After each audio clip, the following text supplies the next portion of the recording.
There is a low hum of anxiety that has become the background music of our lives, a constant quiet dread that lives in the space between moments. It's the feeling you get when you wake up at 3 a.m. for no reason.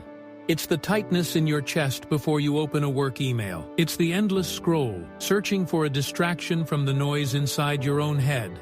We've been told this is normal, that it's just the price of admission to modern life.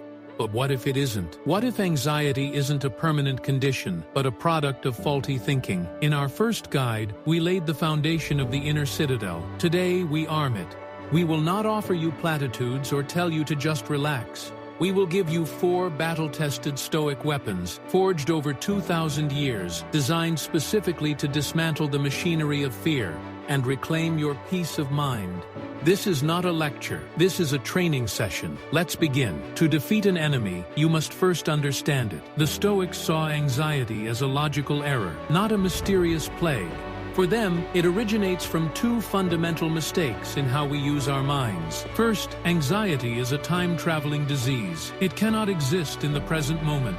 It lives exclusively in imagining a future that has not happened and may never happen. We spend our mental energy rehearsing tragedies that are pure fiction. We suffer in imagination more than we ever suffer in reality. Second, and more importantly, anxiety is the tax we pay for trying to control the uncontrollable. We attach our inner peace to external outcomes. I will be happy if I get the job. I will be calm if they approve of me. My life will be good if this doesn't go wrong. This is like trying to steer someone else's car from the passenger seat. It's a frantic, powerless struggle that only creates more stress. The Stoics understood that our anxiety is a direct measure of our desire to control what we cannot. But once you understand the diagnosis, you can begin to apply the cure.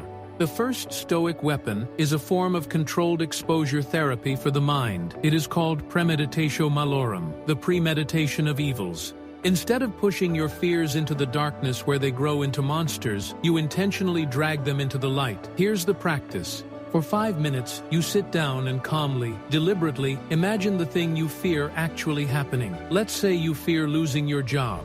Don't just worry about it, plan for it. What is the very first thing you would do? You would update your resume. Who are the first 3 people you would call in your network? What expenses could you cut immediately? You walk through the scenario, step by step. A common objection is, isn't this just worrying? No. Worrying is a passive, chaotic loop of, oh no, what if? Premeditation is an active, strategic rehearsal of, okay, if this happens, then I will do this. The Roman philosopher Seneca, one of the richest men in Rome, would practice this constantly. He would imagine his wealth gone, his political power vanished, his own death. He did this not to be morbid, but to vaccinate his mind. By visiting misfortune voluntarily in his thoughts, he robbed it of its power to shock him in reality. He was building immunity. Fear thrives on the unknown. This practice makes the feared scenario known, and you almost always discover one crucial truth. You can handle it. Anxiety is a storyteller. It takes a simple fact and wraps it in layers of dramatic, emotional language until the story becomes more real than the fact itself. Your second weapon is a surgeon's scalpel designed to cut away those stories. This was a technique mastered by Marcus Aurelius, the art of objective description. He trained himself to see things as they are, stripped of his own emotional judgments. An exquisite wine was not divine nectar. It was fermented grape juice. A royal purple robe was not a symbol of power. It was sheep's wool dyed with the blood of a shellfish. He did this to break the spell of emotional narratives. Let's apply this. You make a mistake at work. Your anxious mind says, this is a catastrophe. I'm going to be fired. My career is ruined. This is the story. Now, let's use the scalpel. What actually happened? I submitted a document that contained a factual error. That's it. One is a terrifying monster. The other is a simple rock you can pick up and deal with. Your anxiety doesn't come from the event. It comes from the catastrophic story you tell yourself about the event. By practicing objective description, you refuse to tell that story. You drain the emotion out of the situation, leaving you with a simple reality you can act upon rationally, not with panic. It is the practice of seeing things as a camera would, not as a drama critic. Anxiety is a creature that thrives in the fog of speculation and the paralysis of inaction. Its greatest enemy is movement. Your third weapon, therefore, is action, no matter how small. This is the discipline of action applied directly as an anti-anxiety tool.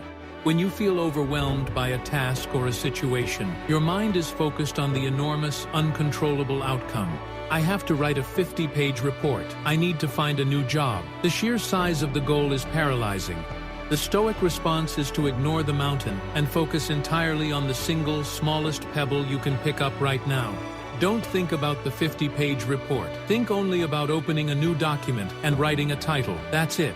Don't think about finding a new job. Think only about finding one company you can research for 15 minutes. Each tiny action that is within your control serves two purposes. First, it makes real, tangible progress.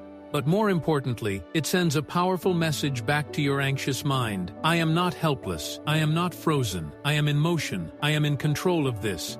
Action in the present moment is a direct antidote to anxiety about the future. It starves the what-if monster of its favorite food, your inaction. So, when in doubt, take the smallest possible step. We have prepared for the future. We have dealt with the present. But what about the past? What about the things that have already gone wrong? The tragedies that have already struck?